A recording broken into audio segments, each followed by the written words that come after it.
So they're familiar with IPA, they're like, yay, this is great. So is anybody studying this in school or uses this in their job currently? By show of hands.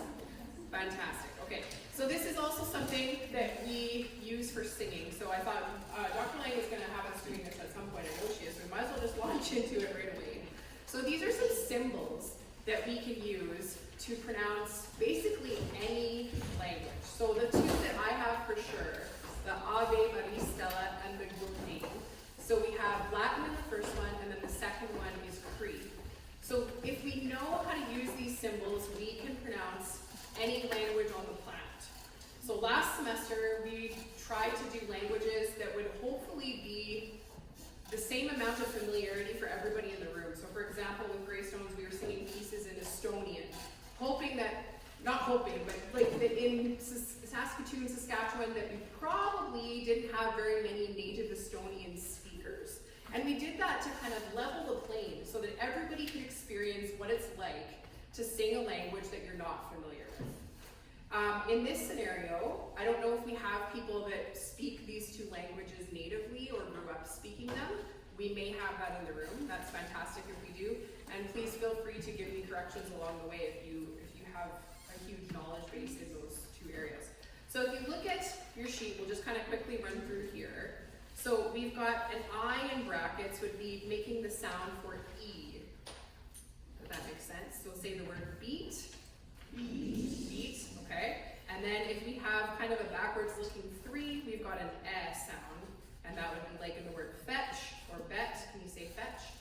Fetch. And now just say the vowel. Bet. Good. And then the next one we've got an A. And that is like the ah in father. Say father. Father. Good. And then what's another one that I want you to know? The U. So look at the one beside the word moose. So if you have a double O sound, we're saying ooh, say moose. Moose. And say just the vowel, go. Ooh. Okay? And in Latin, we don't actually use everything that's on this page, but in the Godin, we definitely would use most of the symbols that are here. In Latin, we're really lucky because we only have 5 vowel sounds. And they're usually pure vowel sounds. We don't have a diphthong. Do you know what a diphthong is? And we've got the 2 sounds, right? When we say A, like there's no way I'm going over there, A-E. It's got 2 sounds in it called diphthong. In the Latin, we don't have that. So if you could pull out Ave Maria Stella and keep this IPA sheet beside you, and a pencil, grab a pencil, ready to go.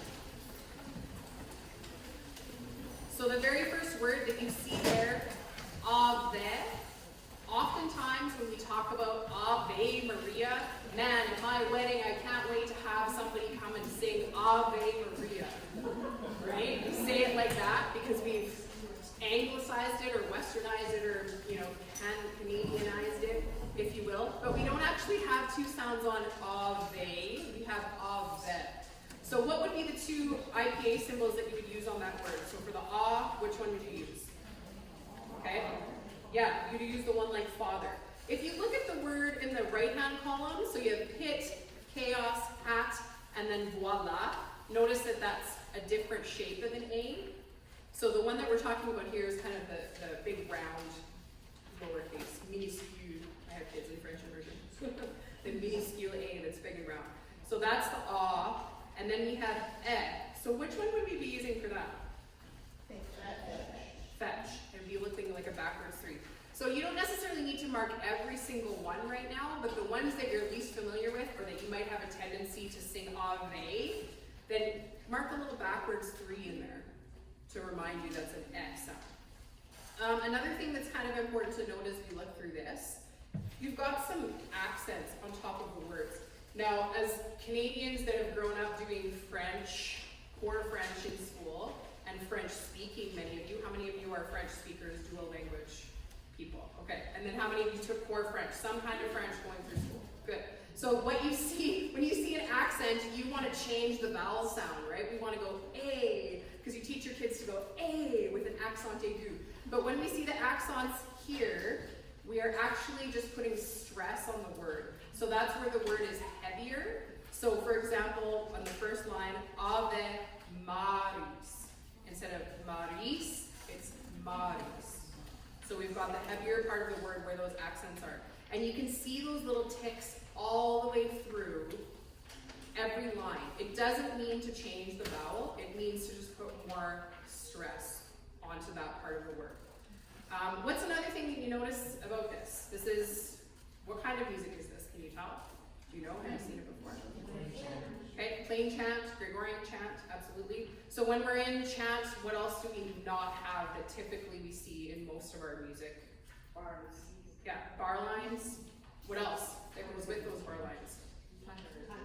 Time signature, right? We know that there's 4 beats in a bar. We know how long to hold everything. So what's happening in this is that we're going to use the text to inform how we sing the meter. Ave Maria Stella. Can you speak that? Ave Maria Stella. So every note is kind of equal rhythmically, except where it has the weight of the syllable. So one more time. Ave, your turn. Ave Maria Stella. And now when I'm conducting it too, I'm conducting in circles in groups of 2 and 3. So you'll see a group of 3 at the beginning. Ave. Speak that one. Ave. Stop. And then listen. Maris. Maris. Stella. Stella.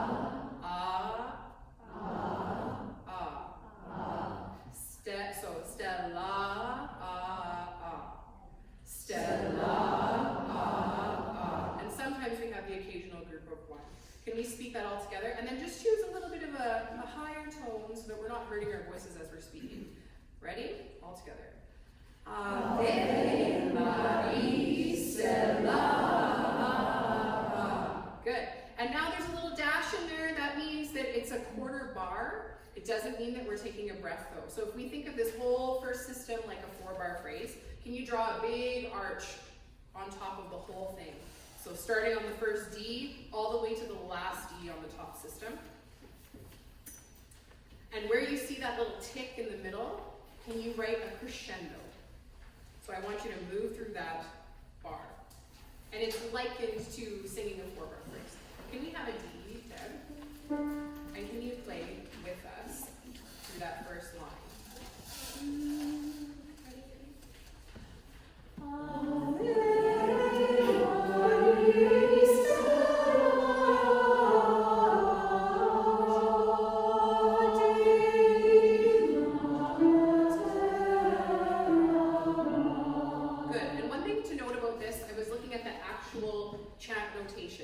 This is somebody's version of trying to put this into, modernized notation. Alma should start on the F. Alma, ore, chechis, preches. I'm just taking each word and moving it over by 1 note. So if you want to just kind of put an arrow or something. Can we try that again, that first line? Ready?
Let's do that whole phrase together with the piano.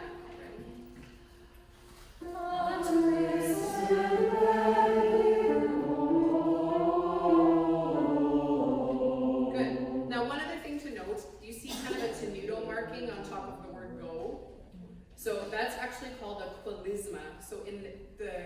chant, you can see like a little squiggle that's drawn, and it means to add weight, add hang time, add emphasis. So we're going to take a little bit more time there.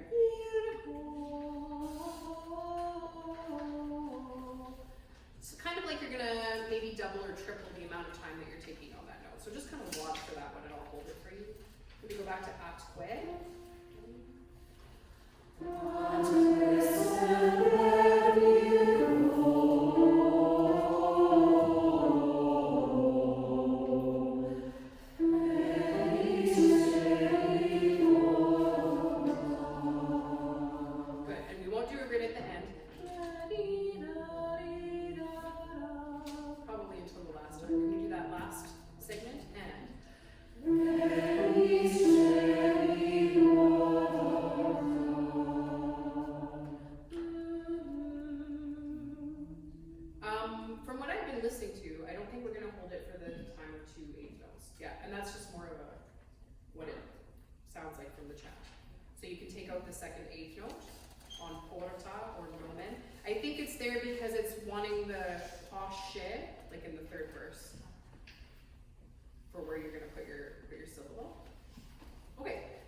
Some wonderful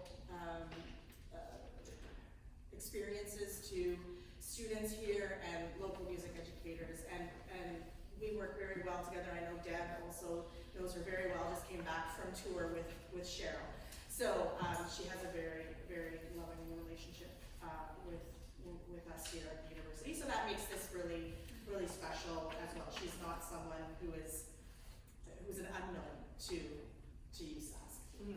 And from what I'm learning about, when we're singing music that's come from Indigenous composers or Indigenous peoples, that we want to observe not about us, without us, is something that I learned from the composer Andrew Balfour.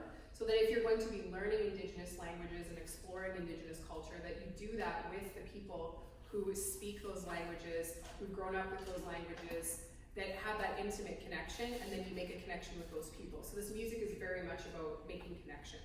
So with that in mind, and wanting to keep that sense of authenticity, we don't typically play recordings in here, but we are going to play one today of this piece because Cheryl herself is playing the drums and the rattle in this recording.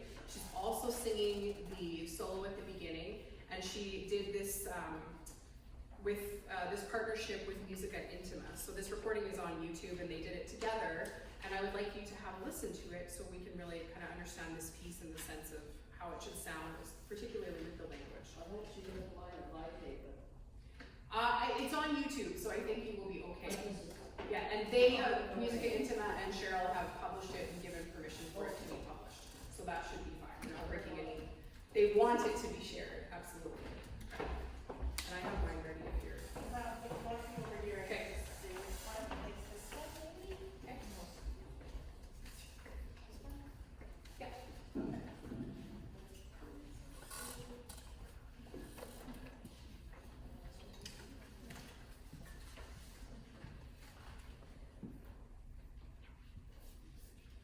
Yeah.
fits so nicely with what this piece has.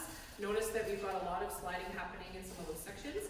And then also last week when I had you doing this, right? And we had a little bit of pulse happening with our marching, simulating that drum that we're going to have. So can we try this piece just a little bit now that you've heard some of it? Let's give it a go here. If we could start at letter A.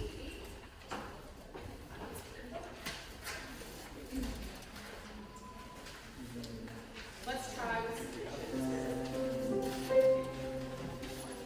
Yeah, sorry, can I just say, like, just watching you, so many of you were tapping your foot or tapping something, because that is exactly what this music is supposed to do. It's supposed to connect you to the heartbeat, to Mother Earth. So please do feel the music within you when you are. It's just a natural thing to do. So you're very musical to do that. yes. Missing a page in the copy? Okay. I believe that there's many copies of, I've just got a 3-page Okay. version, which is missing bars 12 to 23. Wait, how many people are missing? 1, 2, 3, 4, 5, 6, 7. We have 2.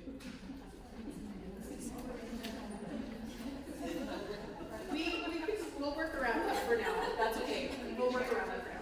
Can we go to measure 33? Does everyone have measure 33? It's similar to A. You have measure 33 at the top of page 7. It appears that there are 2 pages missing. So the full arrangement appears to have 5 Do we pages. have the last page? Letter C.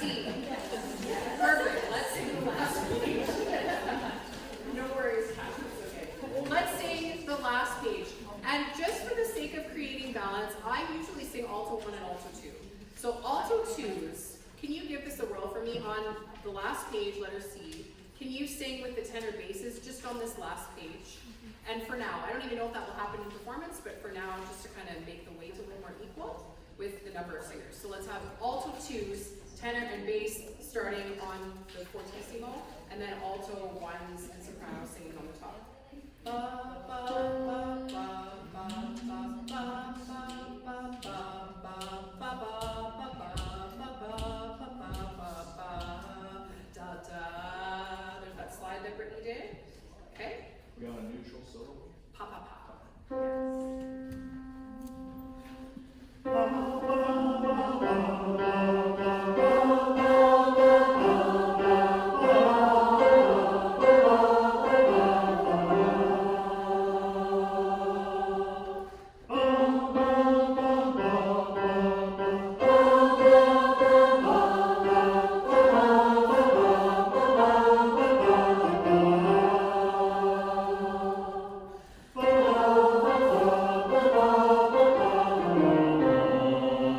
For you. Yes, lovely.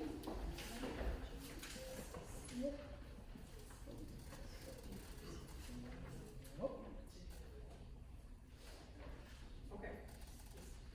Yes, sure. I'm gonna try something. I'm sure you'll see what it is right away. Can we do that same spot? Let's go onto our feet actually now. And if you want to do just a little bit of side to side, let's get that pulse. Right, left, right, left.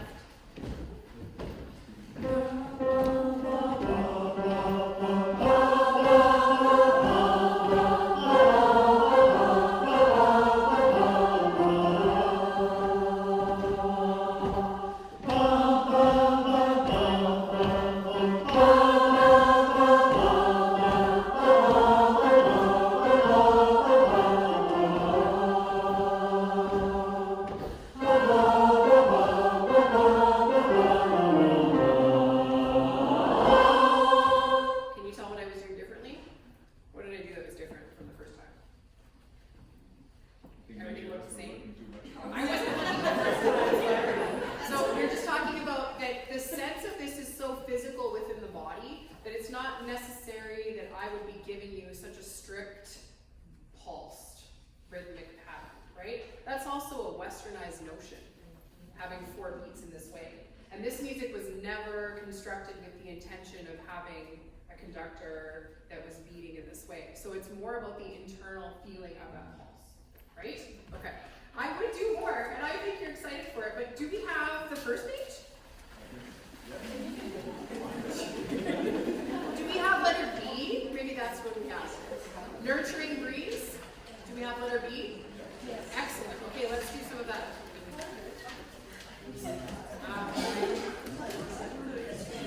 I'm actually done for time, aren't I? Yes. Okay, so now on. And I'm done. Okay. We will look at above the clouds maybe next time. I do have 5 minutes with you at the end, possibly. So we'll move on to Andrea to make sure that we can. Do you want to just do the first page? Is that what you want to do? Yeah. Okay, yeah, you can do Do we have time for that, or do you want to switch to above the clouds for a minute? You have 3 minutes. 3 Is that minutes. what you want to do? Okay, go to above the clouds quick.